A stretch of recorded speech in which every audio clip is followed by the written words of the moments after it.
Hello guys, আসসালামু আলাইকুম। আজকে আমরা এসেছি মাগুরা জেলায় কবি সাহিত্যিক লুৎফর রহমানের বাসা এবং সমাধিস্থলে। আপনাদেরকে একটু দেখাই যে তার বাসার কী অবস্থা, তার সমাধির কী অবস্থা।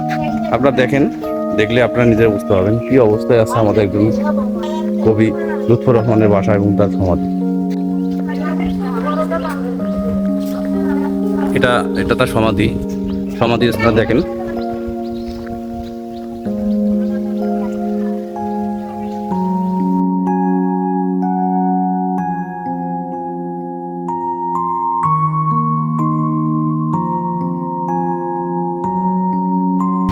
এখানে তাকে সমাধি করা হয়েছে। এই মুহূর্তে আমরা আপনাকে নিয়ে যাব তার বাসায়। এটা লুৎফর রহমানের বাসা।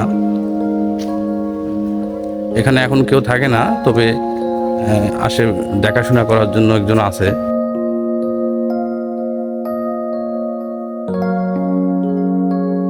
তার লেখা কিছু বাণী এখানে দেওয়া হয়েছে।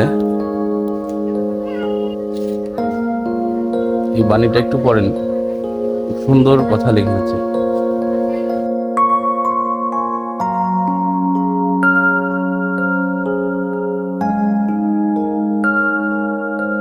আরেকটা খুব চমৎকার একটা কথা লিখেছে, দেখেন। এক চাচা আছে এখানে থাকে, ওনারা স্থানীয়। তো আমরা তার মুখে শুনবো যে তার আত্মীয় স্বজনের ব্যাপারে এবং তার কোনো পরিচিত আছে কিনা, এখানে কি অবস্থায় আছে বাড়িটা, সেটা দেখার জন্য। বাড়িতে থাকার ভিতরে শুধু তার একটা নাতি ছেলের বউ আছে, তাছাড়া কেউ থাকে না বাড়িতে। তার কোনো আত্মীয় স্বজন আছে এখানে? আত্মীয় স্বজন আছে না, ব্রিজের পরিবার কেউ দেখে না? না, এখানে মানুষ আসে, ঘুরতে আসে? হ্যাঁ, ঘুরতে আসে, সবাই দেখতে আসে। দেখতে আসে। আমি শুনেছি তার উত্তরাধিকার যারা, তারা ঢাকায় থাকে। সবাই ঢাকায় আসে, তারা আসে মাঝে মাঝে অনুষ্ঠান চাকরি আসে বা ঈদে আসে, জন্ম মৃত্যু দিবসে আসে। আচ্ছা, এটাই তো তার বাড়ি, না? এটাই। আচ্ছা আচ্ছা, ধন্যবাদ চাচা।